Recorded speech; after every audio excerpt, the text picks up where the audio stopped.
বিতাড়িত শয়তান থেকে আল্লাহর কাছে আশ্রয় চাই। বিসমিল্লাহির রহমানির রহিম। দয়াময় আল্লাহর নামে শুরু করলাম।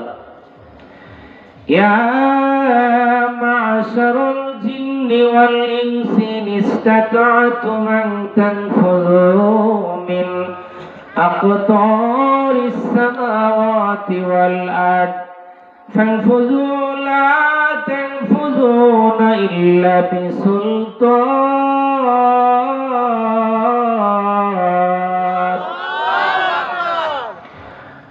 সূরা আর-রহমানের 33 নম্বর আয়াত এটা। আয়াতের অনুবাদটা একটু শুনি, সবাই মনোযোগ দেন। কোরআনের কথা আল্লাহ বলছেন, ইয়া মা'শারাল জিন্নি ওয়াল ইনস, হে জিন এবং ইনসান। ইয়া মা'শারাল জিন্নি ওয়াল ইনসি ইসতাতা'তুম আন তানফুযু মিন আকতারিস সামাওয়াতি ওয়াল আরদ। এ জিন জাতি আর মানব জাতি, তোমরা আসমান আর জমিনের ভিতরে যদি আমি আল্লাহর আদেশ তোমাদের পছন্দ না হয়, ভালো না লাগে, করতে মন না চায়, তাহলে আমার আসমানের নিচ থেকে জমিনের উপর থেকে তোমরা এখান থেকে বের হয়ে যাও। এখানে থাকার তোমাদের কোনো অধিকার নাই। থানফুজু, চলে যাও। এ কথা বলার পর আল্লাহ বলছেন, লা তানফুজুনা ইল্লা বিসুলতান।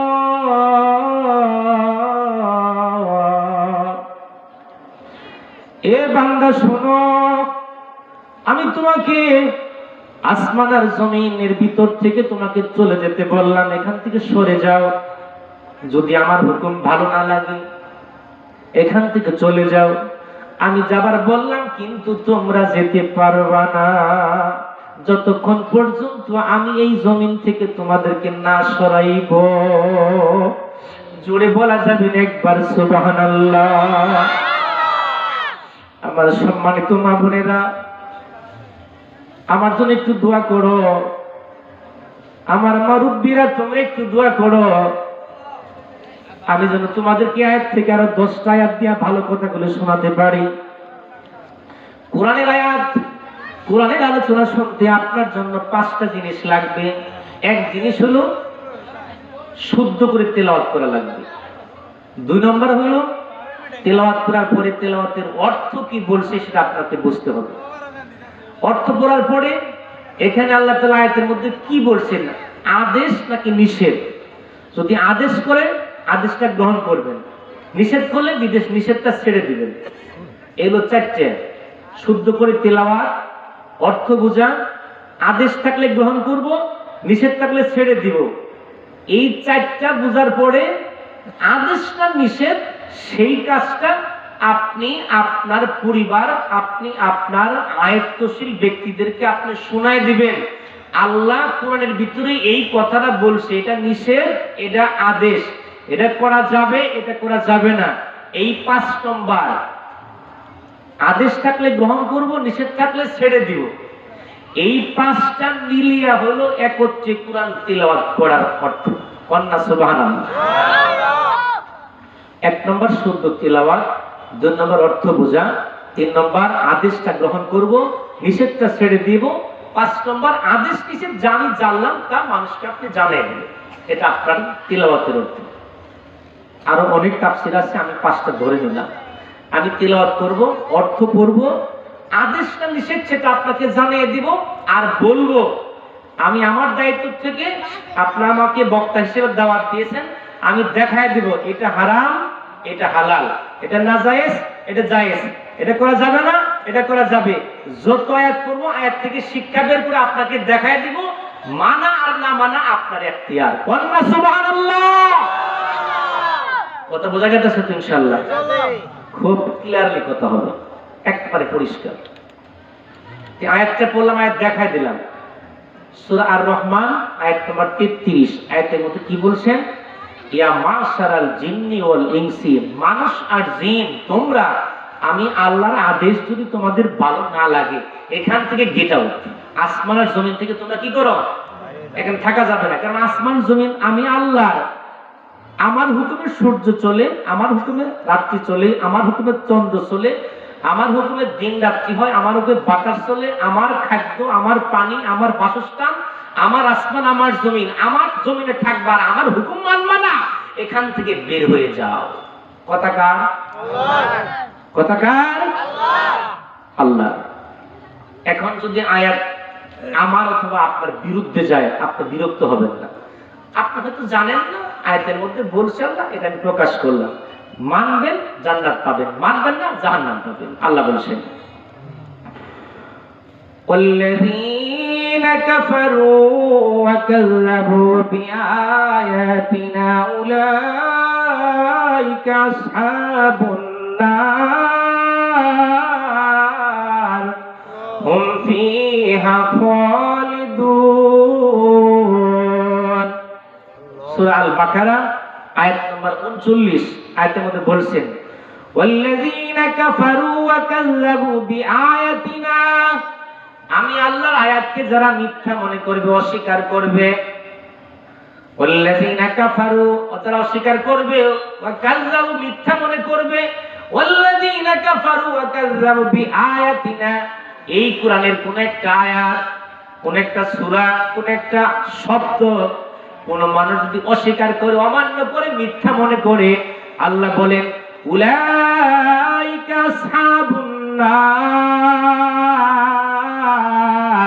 তোমাদের স্থান হলো জাহান্নাম, হুম ফিহা খালিদুন, অনন্তকালের জন্য। আয়াতের মধ্যে কি বললাম? কোরআনের কোন একটা আয়াতকে যদি আপনি মিথ্যা মনে করেন, অস্বীকার করেন, মানেন না, গোপন করে রাখেন, ঢেকে রাখেন, তাহলে আপনি অস্বীকারী হলেন, আপনার স্থান হলো জাহান্নাম। আল্লাহ আয়াতের মধ্যে বলছে আপনার না, যে মানে না তার। আর যদি মানেন, আল্লাহ বলছেন ওয়াল্লাযীনা আমানু ওয়া আমিলুস সালিহাত উলাইকা আসহাবুল জান্নাত হুম ফিহা খালিদুন। জোরে পড়ি আল্লাহু আকবার, আরো জোরে পড়ি আল্লাহু আকবার। আল্লাহ বলেন কোন মানুষ যদি ওয়াল্লাযীনা আমানু, আমি আল্লাহর আয়াতের কথা বিশ্বাস করে ঈমান আনে, আমানু ওয়া আমিলুস সালিহাত, বিশ্বাস করার পরে আয়াত অনুযায়ী আমলে সালিহা করে, সৎকর্ম করে, উলাইকা আসহাবুল জান্নাত, আল্লাহ বলছে তার স্থান হলো জান্নাত তথা বেহেশত, হুম ফিহা খালিদুন, অনন্তকালের জন্য। একবার চিৎকার দিয়ে বলি সুবহানাল্লাহ। এই আয়াতটা হলো সূরা বাকারার 82 নম্বর আয়াত। 82 নম্বর আয়াতে কি বলছেন? যদি কোনো মানুষ কোরআনের আয়াতকে বিশ্বাস করে, স্বীকার করে, মেনে নেওয়ার পরে যে আয়াতে আল্লাহ যা বলছেন সেটা বাস্তব জীবনে পালন করে, আদেশ থাকলে পালন করে, নিষেধ থাকলে ছেড়ে দেয়, এটার নামই মানা হলো। যদি মানেন, আল্লাহ বলছে তার স্থান হলো অনন্তকালের জন্য আল্লাহর জান্নাত। জোরে পড়ি সুবহানাল্লাহ। খুব মনোযোগ দেন। আমার প্যান্ডেলের মানে পিছনে এটা শুনলাম কবরস্থান। কথা কি ঠিক? কথা ঠিক না? এই এলাকার মানুষ তো 200 জন মারা গেছে, গেছে। এই এলাকার যারা আয়ত্তশীল, মানে এই এলাকার মানুষ যারা, এই এলাকার মানে স্থানীয় মানুষ যারা মরে যাওয়ার পরে এখানে রাখবে না, একটু নিয়ত করেন, একটু চিন্তা করেন। আল্লাহ বলছেন আমার আয়াত যদি ভালো না লাগে, আমার কথা যদি ভালো না লাগে, আমার হুকুম যদি ভালো না লাগে, এখান থেকে চলে যাও। এখানে থাকার তোমাদের কোনো অধিকার নাই, চলে যাও। এই কথা বলার পরে আল্লাহ বলছেন না বান্দা, আমি তো তোরে বানাইছি, তোরে খাওয়া, বাসস্থান সবকিছু আমি দিলাম, আমি বললাম চলে যাও, তুই চলে যাবি কেমনে? তোর তো যাওয়ার কোনো সিঁড়ি নাই, আকাশ বেয়ে তুই উপরে চলবি তাও যেতে পারবি না, হায়াত থাকা অবস্থায় তুই মাটি ভেদ করে মাটির মধ্যে ঢুকতেও পারবি না। কথা কন না? তাহলে যেহেতু যেতে পারবে না বান্দা বান্দিরা, তাহলে অনায়াসে একবারে মনটা খুইলে আমি আল্লাহর কথাটা তোমরা মানো, আমি আল্লাহর কথা মানলে যে কদিন বাঁচবা, আল্লাহর কথা মতো চলবা, মৃত্যু দেওয়ার মালিক আমি আল্লাহ, মৃত্যু দেওয়ার পরে আমি আল্লাহ তোমাদেরকে কবর থেকে নিয়ে জান্নাতের ব্যবস্থা করব। সুতরাং আরেকটা আয়াত আমি বলে দিচ্ছি আপনাদেরকে, অর্থ সহ তেলাওয়াত সহ আপনাকে বলবো, ইনশাআল্লাহ আয়াতটা বিচার করবেন। আল্লাহ বলছেন, বালা মান আসলামা ওয়াজহাহু লিল্লাহি ওয়া হুয়া মুহসিনুন ফালাহু আজরুহু ইনদা রাব্বিহি ওয়া লা খাউফুন আলাইহিম ওয়া লা হুম ইয়াহজানুন। সূরা বাকারা আয়াত নম্বর 112। আয়াতের মধ্যে আল্লাহ বলছেন, বালা মান আসলামা ওয়াজহাহু লিল্লাহ, যেই বান্দা তার চেহারা, তার কর্ম, তার আমল আমি আল্লাহর দিকে ঘুরাইবা, ওই ব্যক্তির জন্য আমি আল্লাহ এমন পুরস্কার রাখছি, মৃত্যুর পরে ওয়ালা খাউফুন আলাইহিম ওয়ালা হুম ইয়াহজানুন, তার কোনো ভয় নাই, তার কোনো চিন্তা নাই। জোরে পড়ি সুবহানাল্লাহ। আল্লাহ বলছেন, বালা মান আসলামা ওয়াজহাহু লিল্লাহ, যে ব্যক্তি তার চেহারাটা, তার কর্মটা আমি আল্লাহর দিকে ঘুরাবে। আল্লাহর দিকে ঘুরানো মানে ফজরের নামাজ আজান দিচ্ছে, জোহরের আজান দিচ্ছে, মাগরিবের আজান দিচ্ছে, পাঁচ ওয়াক্তের আজান হয় কি হয় না? আপনি কাজকর্ম করতেছেন, চার দোকানে গল্প করতেছেন, এতক্ষণ পর্যন্ত আপনি মাগরিবের আজান হলো বা চা খাইতেছেন, গল্প করতে আছেন। আল্লাহর দিকে চেহারা ঘোরানো মানে আল্লাহ কোথায় পাবো? আল্লাহর দিকে চেহারা ঘোরানো মানে চা খাওয়া বাদ দিয়া, কৃষি কাজ বাদ দিয়া, ব্যবসা বাদ দিয়া, যে কোনো কাজ করেন কাজটা বাদ দিয়া, আজান দিছে যে নামাজের চা খাওয়ার কর্মটা বাদ দিয়া ডাইরেক্ট নামাজ মসজিদে যায় পড়বেন, এইটার নাম হলো আপনার কর্ম, আপনার চেহারা আল্লাহর দিকে ঘুরাইলেন। আর যদি আপনি আজান দিল, আল্লাহর দিকে ডাক আসলো, আপনার ডাক শুনলেন কিন্তু মানলেন না, আপনার চেহারা আল্লাহর দিকে ঘুরানো হইল না। কথা কি বোঝা গেছে? এই যুবক ভাই, বোঝা গেছে? সামনে আরো বুঝবেন আর আফসোস করবেন। বলছিলাম যে কি আমার পিছনে কি কবরস্থান, কি স্থান? কত জানাজার পড়েছি নামাজ, দিয়েছি কত দাফন,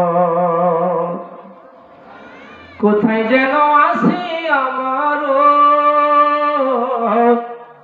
তৈরি সাদা কাফন, কত জানাজার পড়েছি নামাজ, দিয়েছি কত দাফন, আমার তরি বাধায় আছে কোন শেখেরা ঘাটে, কোন মসজিদে এলানো হবে সোয়াবে শেষ খাটে, কবে কোথায় করবে দাফন, কবে কোথায় করবে দাফন স্বজনে আমায়, কত জানাজার পড়েছি নামাজ, দিয়েছি কত দাফন।